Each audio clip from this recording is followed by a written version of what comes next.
aux Français. Les carottes sont cuites. Les carottes sont cuites. Sud Radio, Berkoff dans tous ses états.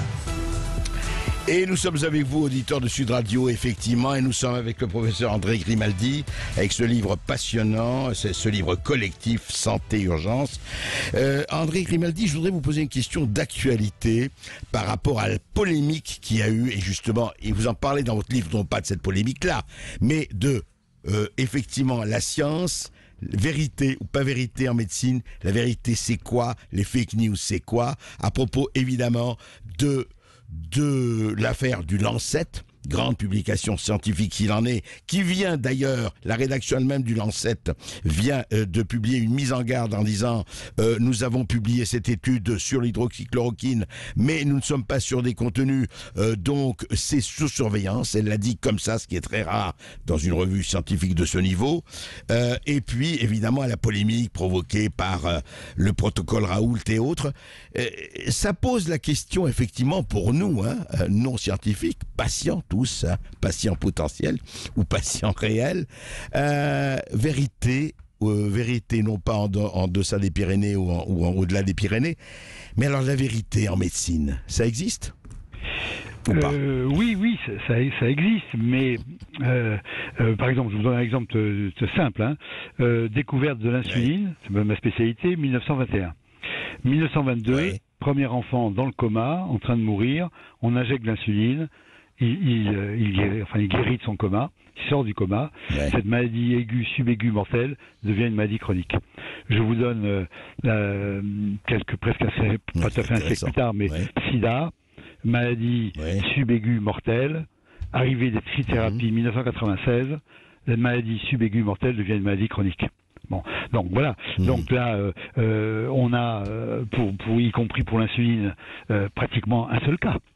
Le premier cas suffisait à dire on a l'insuline. Bon, ouais, toute autre chose est quand le progrès il est statistique, c'est pas la guérison, c'est une amélioration, c'est une diminution de la gravité. Là, on est dans une vérité statistique, donc probabiliste. C'est pas 100%. Alors, comment faire? Alors comment faire? Il faut faire une étude sur un nombre de personnes suffisantes, parce que si vous mettez trop peu de personnes, vous ne pourrez pas conclure, où il y a un nombre d'événements suffisant, vous allez pouvoir juger, et puis vous comparez deux groupes. Alors vous faites en sorte que ces groupes soient vraiment comparables, sauf le traitement. Il y a toujours possibilité à biais. Si vous comparez des gens jeunes avec des gens vieux, s'il y a plus d'hommes dans un coin que dans l'autre, s'il y a plus de fumeurs dans un coin que dans l'autre, vos groupes ils sont biaisés, pas comparables. Donc c'est pour ça qu'on dit il faut tirer au sort, et puis faire l'étude, et puis on regarde le résultat. Et il suffit pas donc de dire j'ai un raisonnement qui apparaît très logique. Ça suscite une hypothèse. Vous dites j'ai un médicament, en l'occurrence l'hydroxychloroquine, qui agit sur la pénétration et le développement du virus dans les cellules. C'est montré in vitro. Donc, je le teste. Je vois que je fais une étude où je vois que la charge virale diminue et je dis, j'ai le traitement. Alors, attendez, non. Vous avez une hypothèse qui n'est pas seulement une hypothèse théorique, c'est une hypothèse qui se fonde sur une expérimentation que vous avez fait, un test que vous avez fait en pratique. Maintenant, il vous faut passer à la preuve. La preuve, c'est que vous avez donné le médicament à des personnes et pas à d'autres. Alors évidemment l'affaire après devient impossible si vous dites j'ai le traitement. Alors tous les gens disent est-ce que vous voulez rentrer dans une étude où on va tester un médicament dont on pense qu'il est efficace et puis un médicament placebo qui est rien. Le m'a dit non, écoutez si j'ai une chance, le m'a dit mortel, donnez-moi le médicament. Après arrivent d'autres qui ne sont toujours pas des études randomisées, qui sont des études d'observation, comme on dit, c'est-à-dire on compare des gens qui l'ont pris et des gens qui l'ont pas pris, mais sans qu'ils aient été tirés au sort, venant de différents pays. Et on dit, on voit pas de différence, il y a même des troubles du rythme cardiaque chez ceux qui prennent le médicament, ce médicament est dangereux. Alors vous arrivez, vous dites aux gens maintenant, il y a un médicament qui est dangereux, il peut même donner la mort, est-ce que vous voulez le tester? Alors ils vous répondent, par question, je ne veux pas de ce médicament, je ne rentre pas dans votre étude. Ce qui fait qu'on risque d'arriver avec, est-ce qu'on aura la preuve? Parce que, voilà, le danger d'un grand savant, quel qu'il soit, c'est de tomber amoureux de son hypothèse. Et de ne voir que son hypothèse. Et là, vous empêchez de voir la preuve. La preuve, elle est une comparaison. Oui, mais regardez, je reviens quand même à la chose de la vérité. Lancet étant considéré comme une étude sérieuse, on voit maintenant qu'il y avait de très sérieuses failles dans cette étude, et ça a permis quand même à un ministre qui est ministre de la Santé chez nous de dire on interdit la prescription parce que l'étude du Lancet a montré qu'il y avait des dangers. Et vous voulez de vous-même, cette étude, elle est pas fiable. Non, mais même dans la critique de présentation, on le disait, c'est pas une étude randomisée. C'est vous prenez des photos successives. Et alors, il y a des photos qui ont été un peu floues, etc. Bon, mais il y a 96 000. Donc, vous n'avez pas, en tout cas, ce que vous êtes sûr, vous n'avez pas un traitement miracle comme il a été présenté. Vous n'avez pas. Alors après, je veux dire, il y a même d'autres études. Hein. Il y a eu une étude à Paris dont personne n'a beaucoup parlé, mais l'étude des infectiologues de Saint-Louis. Ils ont repris le protocole de Marseille. La première chose, quand vous avez une étude, c'est est-ce qu'elle est reproduite? Est-ce qu'on la retrouve? Alors, ils l'ont reproduit, ils n'ont pas trouvé les résultats. Après, une étude chinoise, qui a été randomisée, n'a pas retrouvé les résultats. Alors, voilà, donc, et puis, ce qui est bien pour le Lancet, c'est qu'ils disent pas j'ai raison. Ils disent non, il y avait des données qui étaient un peu floues, pas bien, c'est pas une étude randomisée, elle ne permet pas de conclure formellement. Bon, mais sauf que ça a été utilisé. Un chercheur honnête, il est totalement transparent. Donc il ne doit pas dire traitement, il doit dire j'ai une hypothèse. C'est vrai, mais vous êtes médecin, vous savez très bien qu'à des moments... Et puis, dites-moi, il y a eu énormément de gens qui l'ont utilisé. Enfin, je ne veux pas rentrer dans cette polémique-là, parce que ça nous prendrait des heures. Ce que je veux dire, c'est qu'il y a la situation de l'étude, et vous avez raison de la souligner, et puis il y a la situation d'un protocole où beaucoup de médecins se sont plaints de ne pas pouvoir prescrire quelque chose qui était dans le domaine public depuis 70 ans. Ça nous amènerait loin. C'est autre chose. Vous dites... Monsieur Grimaldi, on vous dit que vous avez attrapé le Covid. On est au début, là, il y a l'équipe de Marseille qui a quand même une aura, dit qu'elle a un traitement. Qu'est-ce que vous faites? Alors, ma réponse, pour vous comme pour votre famille, ma réponse, elle est y a-t-il un protocole? S'il y a un protocole, l'éthique est d'y participer. L'éthique et l'efficacité. Parce que vous êtes surveillé, parce que on va faire des électrocardiogrammes, parce que ce médicament à dose forte élargie, peut créer des troubles du rythme, surtout avec l'azithromycine qui a le même effet. Donc, vous dites, je rentre dans le protocole. Vous n'avez pas de protocole, parce que tout le monde ne doit pas rentrer dans un protocole. Et ça serait bien qu'on puisse, à titre compensationnel, en bénéficier dans l'indication qui a été donnée, c'est-à-dire au début de la maladie, pas en réanimation. Au début, bien sûr. Ben oui, c'est ce qu'il avait dit Didier Raoult, il avait dit, ça marche, si ça marche, ça marche au début. Donc, on ne sait pas. Si on ne sait pas, il y a une hypothèse, vous dites, à titre compensationnel, je prends quand même. Alors en disant, faites-moi un électrocardiogramme d'abord, pour être sûr qu'il n'y a pas de problème.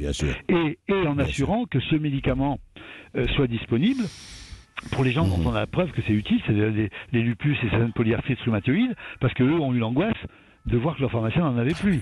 Donc alors sous ces réserves-là, vous avez raison, vous dites, on est démunis, on n'a pas de preuves, on a une hypothèse, et s'il y a un médicament qui n'est pas très dangereux, prenez-le. Mais c'est ce que je vous dis un peu, parce que je dis à moi, à mes malades qui croient à l'homéopathie ou à ce qu'ils veulent, je veux dire, si ça vous fait pas de mal, vous avez l'impression que ça vous fait du bien, à condition que ça vous fasse pas de mal, prenez-le. Bien sûr. Bon, bien sûr. Je vais pas vous dire, faut être sûr que ça vous fait pas de mal, faut être sûr que vous n'êtes pas sur un charlatan qui vous fait payer vraisemblablement, et puis ça vous fait pas de mal, et vous avez l'impression que ça vous fait du bien, faites-le.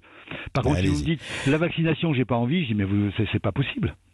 Bon, les vaccinations de la rougeole, si on lève le pied, on est en dimension de santé publique, non seulement vous fragilisez votre enfant qui fait une encéphalite, mais tous les autres, c'est inadmissible.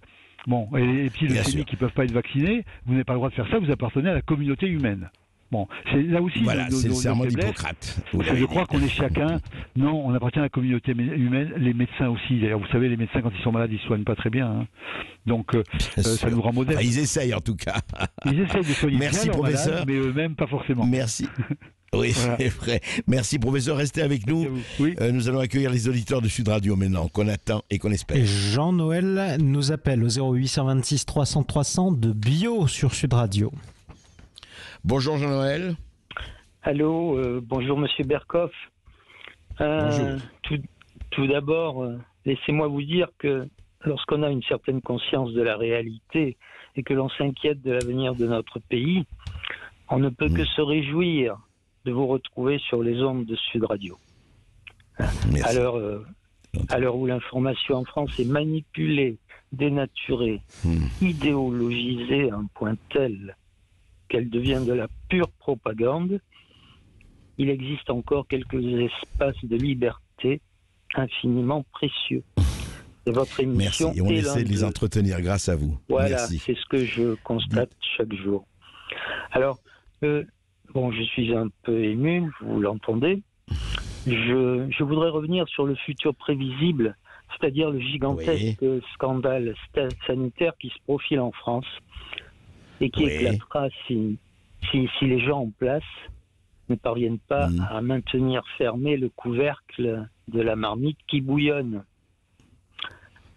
Au passage, je regrette que Sud Radio, dans ses bulletins d'information, se soit aligné sur l'ensemble des médias français qui, tous les jours, toutes les heures probablement, affichaient leur anti-trumpisme primaire en claironnant que les États-Unis étaient le pays le plus touché au monde par la Covid-19, sans reporter le nombre de morts à la population. Par habitant, à la population, absolument. Voilà. Ce qui était Alors quand vous dites scandale sanitaire, oui, je suis d'accord avec vous là-dessus, Jean-Noël. Quand vous dites scandale sanitaire, précisez pour vous, c'est quoi ce scandale, enfin, ce futur, c'est quoi le scandale? Je vais y venir dans 30 secondes. Je voudrais juste finir là. Je voulais dire que cet énorme bobard, puisque pour moi c'en est un, ou fake news si vous préférez, a été répété à l'envi pendant des semaines. Et quand la barre des 100 000 morts a été franchie, ce fut véritablement l'extase chez les journalistes. Bon, aujourd'hui, les émeutes ont remplacé la Covid. La vérité est que les États-Unis, qui comptent pourtant environ 100 millions de personnes en surpoids, soit 2 fois plus que la France en pourcentage de la population, sont bien mieux positionnés que nous dans le classement du nombre des décès, et que par-dessus tout, nous sommes les champions du monde du nombre de morts par rapport au nombre de cas avérés de Covid. Ça, ce sont des chiffres de Nice Matin du 21 mai. Voilà, les champions du monde, je dis bien. Alors, pour en venir à votre question, l'un de vos auditeurs d'hier disait avoir vu les Américains tomber comme des mouches. Sans doute un électeur de M. Macron. Moi, c'est surtout les mouches françaises qui me font frémir. Sous de faux prétextes scientifiques destinés à masquer une jalousie pathologique vis-à-vis du professeur Raoult, mais aussi fort probablement de puissants intérêts financiers liés à la commercialisation de médicaments antiviraux très onéreux, les autorités ont donc interdit aux médecins de ville de soigner la maladie à ses débuts, à un stade où elle n'impliquait pas encore un risque vital, et où ce qu'il convient maintenant d'appeler le protocole Raoult, présent malgré ce que votre invité vient de dire, ce protocole présentait malgré tout toutes les garanties d'efficacité, apparemment. Bon, ça a été prouvé à Marseille, ailleurs sous le manteau, et ça l'est dans les très nombreux pays qui ont adopté ce traitement. Apparemment encore. Et moi, je pense que des milliers de morts auraient vraisemblablement pu être évitées en France. Peut-être 10 000, peut-être plus, on ne sait pas.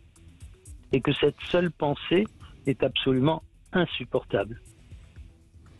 Voilà. Alors, pour conclure, je voudrais dire que lorsqu'on entend un certain Cohn-Bendit lancer au professeur Raoult de fermer sa gueule, et lorsqu'on voit cet inqualifiable Patrick Cohen, toute honte bue, prétendre faire la leçon à ce même professeur dans son propre domaine de compétence, on se prend à regretter que le ridicule ne tue pas.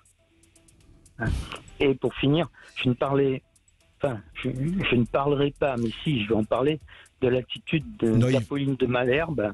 Je termine. Oui, ne nous apesantissons pas trop sur les polémiques médiatiques, vous savez, ça, il y en aura toujours. C'est pas la peine de perdre son temps, je vous le dis même pour vous, perdre votre temps à ça, on le sait, on l'a vu et on corrige le tir à chaque fois.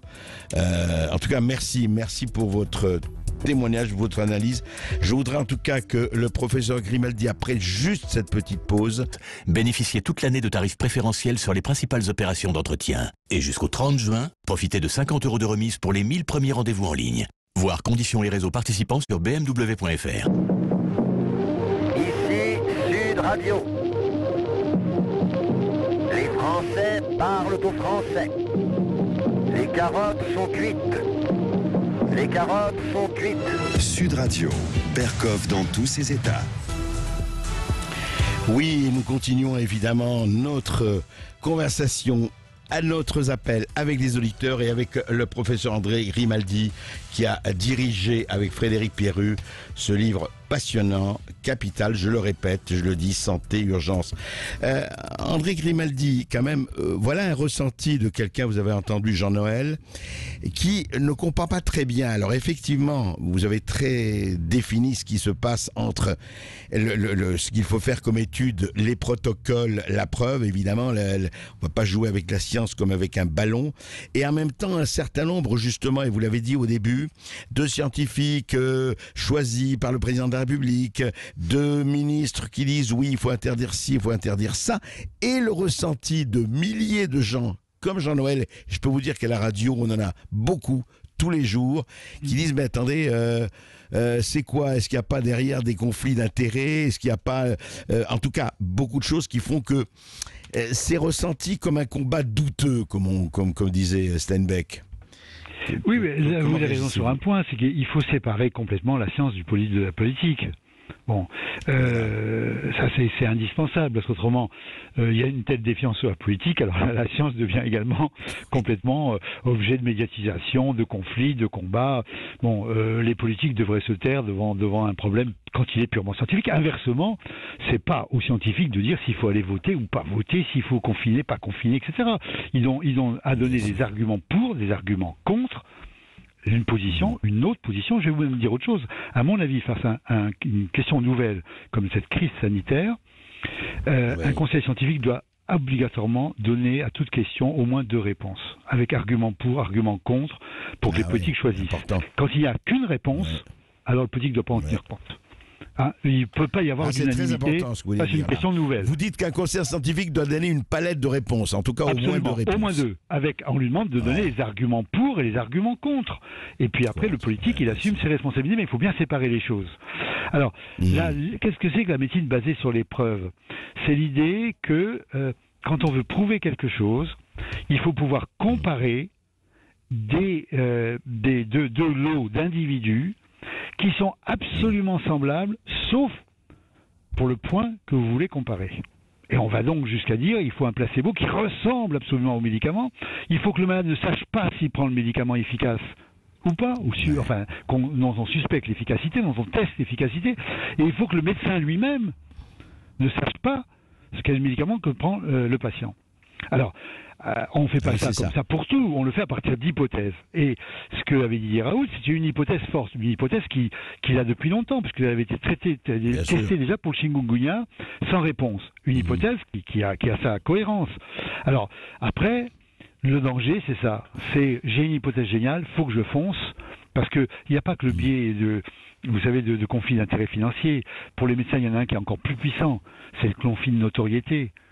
C'est l'idée qu'on va avoir le prix Nobel. L'ego. Moi j'ai connu, mais c'est terrible. Moi j'ai connu ça parce que il y avait une équipe française qui pensait qu'on pouvait guérir le prédiabète des enfants grâce à la cyclosporine.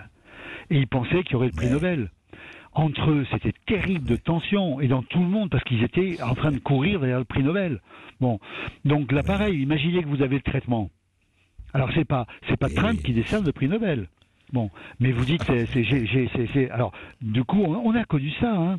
On a connu avec rappelez-vous dans le SIDA une équipe française avec un doyen prestigieux connu qu'on fait une conférence de presse avec la ministre pour dire la France a trouvé le traitement du SIDA. Alors il s'est trouvé que là on a eu la réponse assez vite parce que les malades sont tous morts rapidement sous ce traitement qui était encore la cyclosporine d'ailleurs. Bon, ils avaient une hypothèse et puis ça les a embarqués. Bon, et là tout d'un coup, et puis vous avez l'effet médiatique derrière qui est terrible, hein. Conférence de presse avec la ministre. Alors vous retrouvez tout ça. Ça, remarquez, Donc, attention. Raoul n'est pas tombé, Oui. tombé dans ce travers-là. Non, c'est plutôt le président qui est tombé dans ce travers-là, puisqu'il a pris l'avion pour aller le voir. Donc c'est l'inverse. C'est vrai. C'est notre président qui a été faire sa conf de presse. Donc tout ça est pas bien, de même que les hommes politiques qui disent j'ai pris le médicament. Ouais. Quand vous êtes au tout début de cette maladie, on a un problème parce que l'hypothèse de Didier Raoult était que son association, antibiotiques et hydroxychloroquine, était efficace qu'au début de la maladie.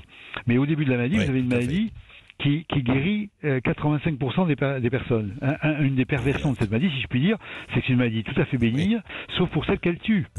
Hein, donc voilà, donc 85%. Donc vous imaginez que vous avez donné un médicament, déjà vous avez 85% des gens du groupe contrôle qui prennent un placebo qui vont guérir. Donc il vous faut un nombre de patients assez considérable. Et en plus, votre hypothèse n'est pas la mort ou la guérison. Votre hypothèse est moins d'hospitalisation, moins de gravité, moins de passage en réanimation et à la fin moins de morts.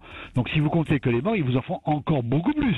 Bon, donc voilà. Alors après, il y a plein de mystères. Moi, votre auditeur, vous avez remarqué que, à juste titre, que les USA, malgré un système de santé que personne ne leur envie, même eux d'ailleurs, et un système social qui est assez dur, hein, ont finalement un taux de mort important, mais enfin, même y compris un peu d'ailleurs. Moins que la France. Voilà, mais la Belgique est juste devant nous, nous derrière, etc. Enfin bon, bref, rapporté. En tout cas, merci. Je comprends pas, par exemple, c'est pourquoi l'Europe du Nord a apparemment moins. Il n'y a pas que l'Allemagne qui a moins. De même, la répartition en France, c'est quand même pour moi. Alors, je suis pas épidémiologiste, je vais mettre tout de suite clair. Hein. Je suis pas épidémiologiste, pas du tout infectiologue. Virologue. Donc, j'écoute mes collègues. Personne, pas virologue du tout, seulement diabétologue, et j'ai déjà du mal à me sentir à haut niveau. Donc, merci. Voilà, j'écoute mes collègues et parfois je suis perplexe. J'ai personne entendu dire ce qu'il fallait faire au début de la maladie. Hein. Bien sûr. En tout cas, merci beaucoup pour vos éclaircissements. Merci, professeur Grimaldi. Et merci pour ce livre, encore une fois, que je recommande à tous les éditeurs parce qu'il est très, très intéressant et éclairant. Santé Urgence, c'est l'intitulé de l'ouvrage de notre invité André Grimaldi, Santé Urgence, qui est publié aux magasins. Ici Sud Radio. Les Français parlent au français. Les carottes sont cuites. Les carottes sont cuites. Sud Radio, Berkov dans tous ses états. Et comment ne pas être dans tous mes états et dans tous vos états, auditeurs de Sud Radio. Eh bien, écoutez, on continue avec vous, on continue à vous écouter et on continue à apprendre avec vous. 0826 300 300. Philippe nous appelle de Libourne sur Sud Radio. Oui, bonjour Philippe. Bonjour André. Bon moi je voudrais reparler de cette histoire de racisme. Alors donc en préambule déjà je voudrais dire que le racisme n'est pas une opinion, c'est une horreur, mais les gens, les politiques surtout, qui se servent du racisme pour faire des opinions, c'est aussi une horreur. Alors je vais revenir sur cette histoire parce qu'en fait il faut élargir le débat. Je pense que aujourd'hui les organisations ou les politiques qui sont servies du racisme pour faire un fonds de commerce, ça a pratiquement toujours existé depuis la fin de la Deuxième Guerre mondiale, ça a toujours existé. Mais c'était pas dangereux, on va dire idéologiquement, parce que donc les uns faisaient ça pour recevoir des subventions et les autres par clientélisme. Jusque-là, ça pouvait encore passer. Par contre, il y a deux faits nouveaux qui sont apparus. Le premier, c'est qu'il y a des gens qui devraient qui sont issus de minorités maghrébines, noires, africaines ou je ne sais quoi, et asiatiques. Mais bon, les asiatiques, les pauvres, laissons-les où ils sont très bien, ils sont jamais dans tous les coups. Bon bref. Et donc c'est en fait ces minorités, il y a des gens qui sont issus de ces minorités, et ça c'est nouveau, et qui défendent la République, qui défendent les valeurs de la République, qui en font leur étendard. Alors je vais prendre trois exemples. Donc je vais prendre Zineb El Razaoui, je vais prendre un twittos que vous connaissez sûrement, Verlaine, et je vais prendre Jean Messia. Donc ces trois personnages sont issus d'origines différentes, d'univers différents, et pourtant ils en prennent plein la figure. Alors l'une parce qu'elle est contre l'islamisme, l'autre parce qu'il est au RN, et enfin Verlaine parce qu'il est de droite. Et alors il est noir, alors il est de droite. Alors ça, j'ai jamais compris pourquoi c'était pas possible. Bref, donc ces trois-là, ils en prennent plein la figure. Donc ça, c'est nouveau quand même, hein. C'est récent. Et alors il y a un dernier point, celui qui est le plus dangereux, je pense, c'est que en fait. Là, il y a eu les gilets jaunes. Les gilets jaunes, le problème, c'est que avant ces minorités-là racisées, c'est les indigènes de la République, je pense surtout à eux, c'était vraiment une ultra-minorité. D'ailleurs, ça leur reste, je pense, franchement, ça leur reste. Mais en fait, ils n'avaient pas d'abrasif sur la population parce que ils étaient vraiment ultra-minoritaires. Là, ce qui s'est passé, c'est les gilets jaunes. Et les gilets jaunes, c'est le début je pense que vous avez reçu Oberton plusieurs fois, une fois ou deux, je crois. Et en fait, je pense qu'il a mis dans le mille. C'est-à-dire que les gilets jaunes, c'est des gens qui n'avaient rien à voir avec ce débat-là, mais qui ont eu à forte affaire avec la police. La police est ressortie très diminuée, très diminuée au niveau popularité dans la population. Elle est au plus bas, je pense, depuis la fin de la guerre, je pense. Et du coup, les minorités qui essayent de se servir du racisme pour faire une idéologie de révolution, et du coup, ils ont plus d'abrasifs sur plus de population, et surtout, la police n'aura pas de soutien, n'aura plus le soutien populaire comme elle avait avant. Vous voyez ce que je veux dire? Et ça, c'est très dangereux, parce que ça peut faire comme le scénario d'Oberton quand il a écrit Guérilla, c'est-à-dire une police qui n'est plus respectée ni par les gens honnêtes, ni par les voyous, ni par les minorités idéologiques qui sont fortes, et résultat, ça se termine mal. Et je crois que tout le monde sait que ça va mal se terminer, malheureusement. Voilà. Philippe, alors je vais vous dire, je vous ai écouté, ce que vous dites est lucide, ce que vous dites est marqué au coin du bon sens, et je vais essayer de dire pourquoi, à mon avis, à titre purement personnel, mais c'est qu'il y a eu justement, et je crois que ce ne sont pas, je ne dis pas que les policiers ne sont pas en cause, chacun est responsable, quel que soit policier ou pas, chaque citoyen, chacun d'entre nous est responsable de ce qu'il fait. Mais ce que vous dénoncez, et vous avez dit, c'est vrai, la police, et on rappelle encore ce qui s'était passé après Charlie Hebdo, après le Bataclan, etc., la police était applaudie dans les défilés des cortèges quand il y a eu 4 millions de Français qui sont descendus dans tout le pays. Qu'est-ce qui s'est passé? Eh bien, il y a eu ces deux poids, deux mesures, ce traitement abyssal, cette différence abyssale de traitement entre la manière dont étaient traités les gilets jaunes, notamment, et qu'il faut différencier des casseurs, Black Bloc ou autres, ou Antifa, enfin autres, et la manière dont on a traité effectivement les quartiers. Quand les gens ont ressenti, à tort ou à raison, est-ce que ce sont été des ordres, des instructions, que effectivement dans les quartiers, certains quartiers, dans ce qu'on a appelé les territoires perdus de la République, pas perdus pour tout le monde, on pouvait faire, je ne dirais pas ce qu'on voulait, mais enfin, c'était quand même une différence de traitement, on ne peut pas dire le contraire. Quand on voyait que des pompiers, je ne parle même pas des policiers, pouvaient être caillassés dans certains endroits, effectivement, et que des gens, les gens des ronds-points, qui étaient, on sait très bien, des petits Français qui en avaient un tout petit peu marre de se faire tondre, ou qui étaient des Français à 1000 euros, 1200 euros par mois au moins, etc. Après, quand ils commençaient à arriver dans la capitale ou dans les grandes villes, se faisaient effectivement caillasser, ou je dirais, ou éborgnés, ou matraqués, etc., il y a eu un problème. Et effectivement, Philippe, cette différence de traitement qu'on a vu encore là, et j'en ai parlé au début de l'émission, quand on dit pas de rassemblement de plus de 10 personnes, pas de table de plus de 10 personnes, les distances, etc., qu'on interdise des manifestations, qu'on les interdise, et qu'on voit qu'elles se déroulent sans sans aucune opposition, où sont effectivement les chars, les jets d'eau, etc., etc. Et c'est vrai que quand les gens ont ressenti ça, beaucoup de gens, je dis pas tous, faut pas généraliser, on se sont dit, mais qu'est-ce que c'est que cette différence de traitement?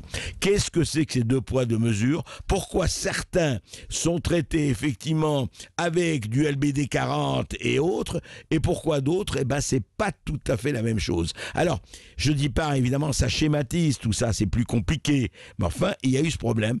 Et vous avez raison, Philippe, c'est très embêtant parce que les forces de l'ordre, on peut dire ce qu'on veut, il ne faut pas généraliser. Vous savez, quand vous avez un problème, vous avez appelé qui, hein? Je vous ai appelé quand quelqu'un arrive, quelqu'un qui n'a rien demandé, une femme, un homme, etc., qui est dans la rue, qui se fait agresser, qui se fait taper sur la gueule, sur qui il peut compter? Même pas sur lui, il n'a pas d'armes, hein, etc. Eh bien, sur qui il peut compter? Il pourrait compter sur la police.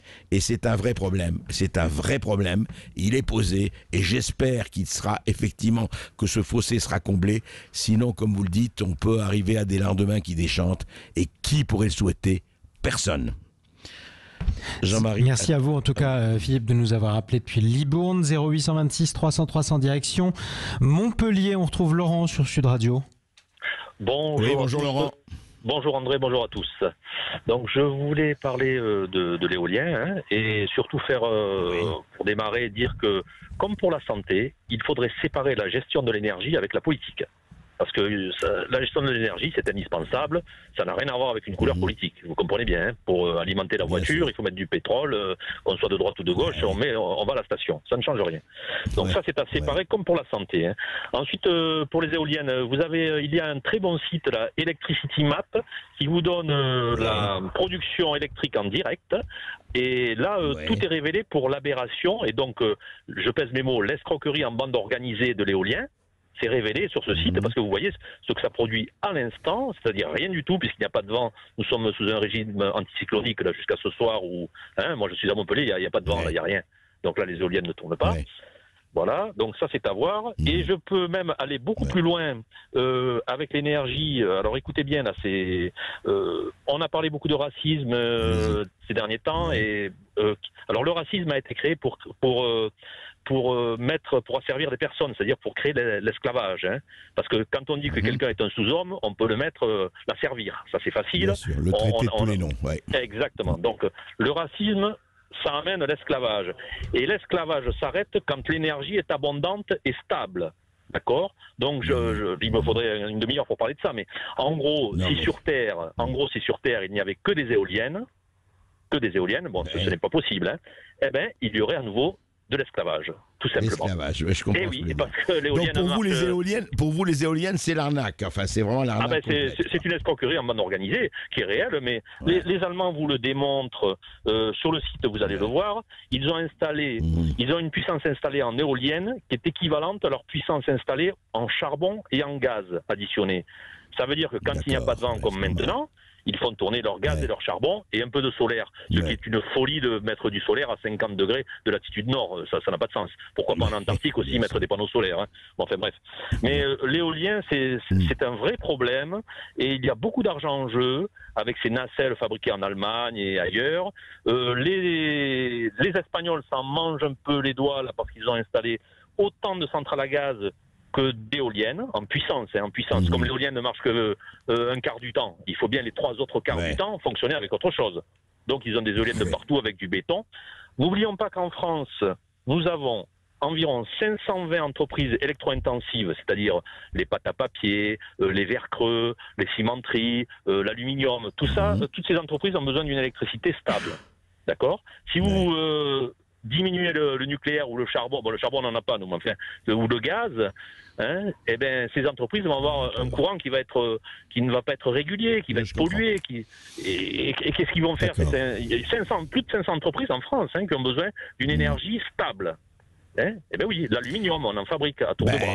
Mais je vous signale qu'on a le nucléaire quand même, pour le moment. On n'a pas oui, mais on le gardera, j'espère, ou on le remplacera par du gaz et du charbon comme les Allemands. Voilà, comme on veut. Parce que rendez-vous compte que les Allemands ont autant de puissance installée en éolien que nous en nucléaire. 63 gigawatts, ils ont d'éolien. Mais ça ne marche pas, l'éolien. On peut le voir maintenant sur le site Electricity Map. Ça ne marche pas. Ils le savent maintenant. C'est vrai. Et d'ailleurs, ils cherchent à le vendre à tout le monde, comme disait Monsieur Butet, et Jean-Luc Butet, effectivement. Oui, merci. En tout cas, merci d'avoir. On retient Electricity Map en tout attaché, c'est ça? Oui, c'est ça. Electricity Map. Vous avez la consommation d'énergie, donc la production de CO2. C'est ça le principe du site. Donc vous voyez qui produit du CO2 maintenant. D'accord. Eh bien, c'est retenu. Merci beaucoup. Merci à vous. Merci Laurent. 0826 300 300, direction l'Aveyron, par un Rodez. On retrouve Yvan sur Sud Radio. Bonjour Yvan. Bonjour André, comment allez-vous? Eh bien, écoutez, Voilà. comme vous le voyez, ça va. Vont bien. Ils ont tous la pêche, voilà. Ben, en fait, j'ai porté sur le médicament, mais moi, chez le photovoltaïque, j'ai écouté le monsieur avant. Je crois qu'il faut qu'il prenne des vacances, parce que je crois que dire que les panneaux photovoltaïques, c'est pas efficace, c'est absurde. Parce que pas les savez, éoliennes, par exemple, ça n'a rien à voir. Non, les éoliennes, par contre, vous savez, je sais plus à quel moment c'était, on a bien été content qu'il y ait des éoliennes dans la mer du Nord, en Allemagne, qui ont évité le burn-out au niveau de l'Europe, parce qu'il y avait une surconsommation l'hiver et une surproduction de l'éolienne, qui a évité un gros souci au niveau européen. Effectivement, l'éolienne, moi j'aime, dans l'Aveyron j'en ai juste en face, elles sont magnifiques, c'est vrai que c'est joli, hein, voilà, en gros moi j'aime bien, mais moi je suis plus pour la petite éolienne du petit particulier, parce qu'ici on a beaucoup de vent, et les éoliennes que j'ai en face de moi, elles tournent quasiment 90% de l'année, voilà. Et le photovoltaïque, vous savez quand les EDF a fait en Corse un système hybride avec des panneaux photovoltaïques qui, le surplus d'énergie va à transformer donc l'hydrogène, l'eau en hydrogène, donc ça fait une pile de combustible, et il y a un générateur la nuit qui produit du courant, donc on peut fonctionner 24 heures sur 24. Donc l'énergie au jour d'aujourd'hui, vous avez des panneaux photovoltaïques à couche mince. Ça, tout le monde en a eu, même vous, monsieur, André, vous en avez eu. Vous savez la calculatrice que vous filez vos banques, qu'on recharge à la lumière de la maison, d'accord? Vous savez les petites calculatrices, voilà. Ça s'appelle les couches minces. Elle fonctionne à la luminosité et non pas au rayonnement solaire. Donc là, on peut produire de l'énergie partout dans le monde. Et les stations qui sont dans l'Antarctique, chaque fois je confonds l'Arctique, l'Antarctique, au sud, d'accord. Et ben en fait, ils ont que des panneaux pour produire de l'énergie. Ils n'ont pas d'autres choses. Et en plus, ils ont des batteries au plomb qui sont. Donc ça marche. Donc voilà. ça marche. Mais ça marche très bien, André. Moi, j'en ferai un débat. Je connais ça par cœur. C'est vrai que bon. Après, il y a toujours Alors le nucléaire, c'est bien, mais une centrale comme nous à Golfech, là, si elle explose. Ça va faire combien de millions de morts, ça? Un panneau qui explose sur un toit, ça va tuer personne, hein? Oui, enfin... C'est vrai, non mais vous savez, le central, si elle explose, honnêtement, il n'y a jamais eu d'explosion. Je dis pas, moi je défends pas spécialement le nucléaire ou pas. Moi je suis pour la diversité. Je pense qu'il ne faut pas être dépendant d'une seule source, ça c'est clair. Après ça, vous savez, heureusement, je vais vous dire un truc. Carnet sur carrefour.fr. Pour votre santé, bougez plus.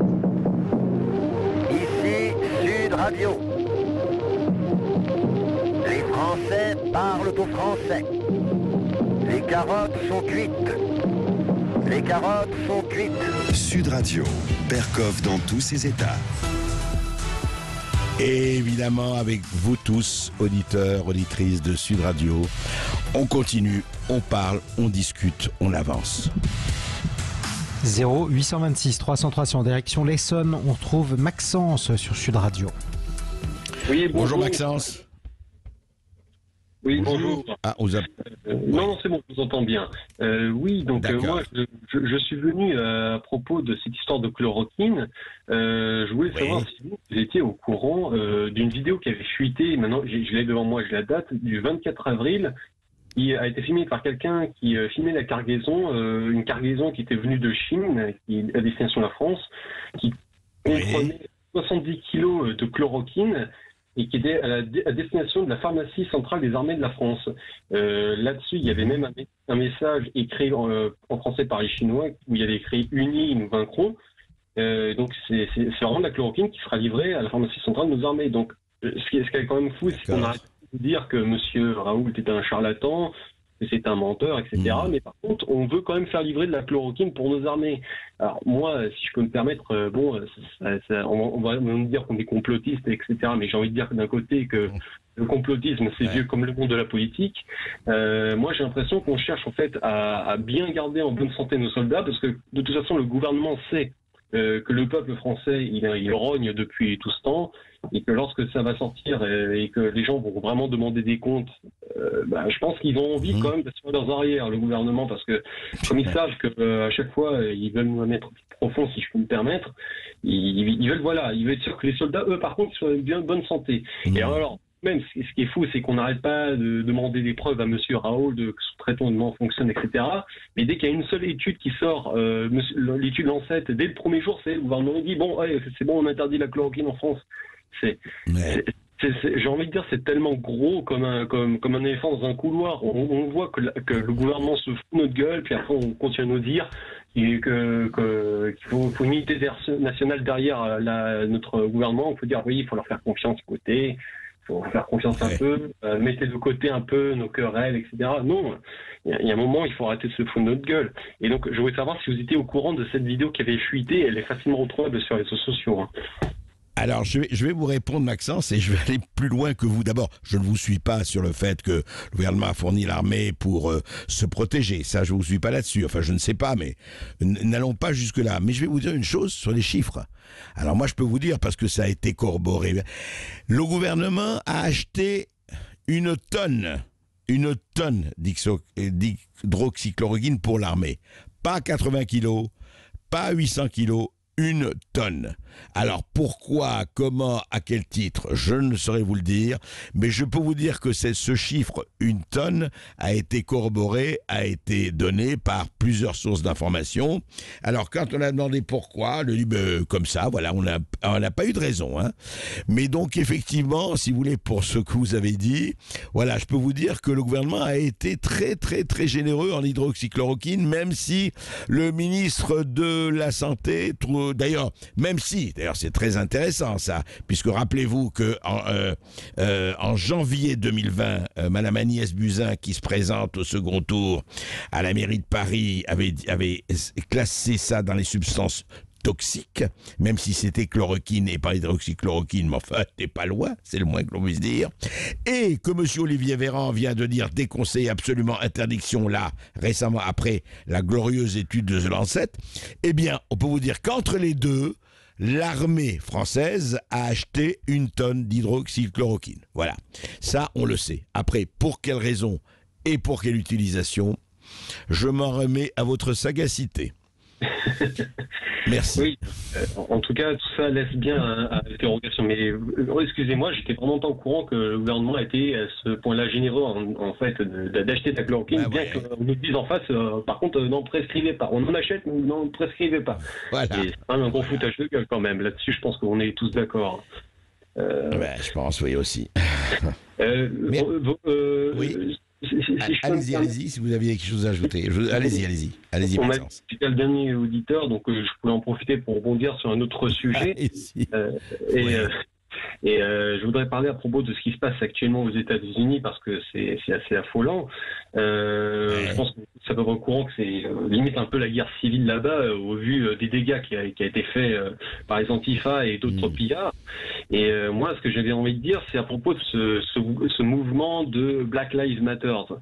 Alors, en soi, on est tous d'accord pour dire que, évidemment, c'est honteux, le racisme, le fait qu'il y ait des gens qui soient tués en fonction de la couleur de peau. Mais j'ai envie de rappeler quand même que là-bas, heureusement, aux États-Unis, ils ont la chance d'avoir des statistiques ethniques autorisées. Je pense que si on avait la même chose en France, ça nous faciliterait pas mal de choses sur le fait de savoir de quoi on parle sur certains sujets. Et là-bas, qu'est-ce qu'ils disent ? Ils disent quand même que, si je me souviens bien, 90% des homicides de personnes de couleur noire sont commis par d'autres noirs.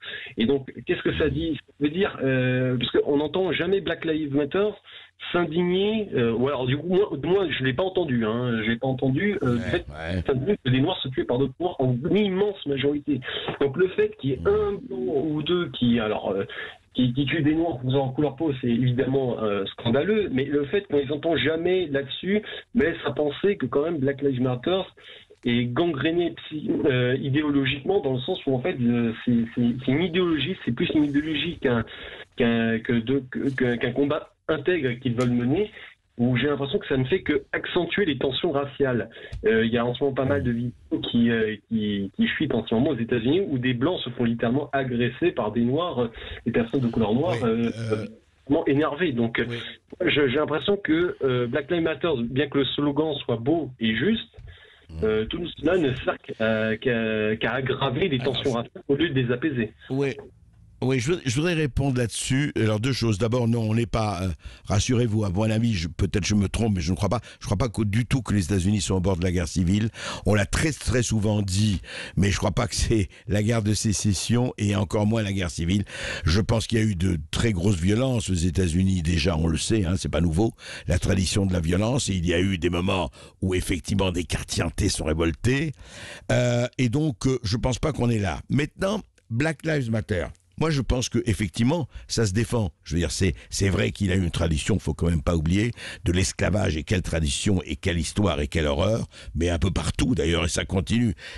pas aux États-Unis, mais dans certaines régions du Moyen-Orient, il y a encore l'esclavage, mais ce qu'il y a aujourd'hui, surtout, c'est que toutes les vies matter. All lives matter, je dirais. Toutes les vies ont de l'importance. Black lives, évidemment, toutes les vies, qui que vous soyez, blanc, noir, bistre, jaune ou ailleurs, ou n'importe, évidemment.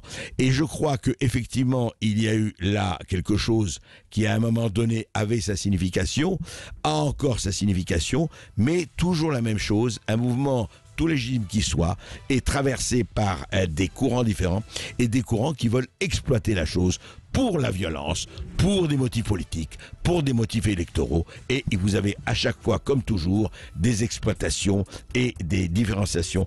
Et le plus terrible, c'est ça. C'est que quand ça déborde, et quand ça déborde par des gens qui n'en ont rien à faire de la cause noire ou de quoi que ce soit, et qui veulent simplement soit semer le bordel, soit changer de régime ou de système, eh bien ça donne ce que ça donne. On a connu ça en Europe, et j'espère qu'on ne connaîtra pas ça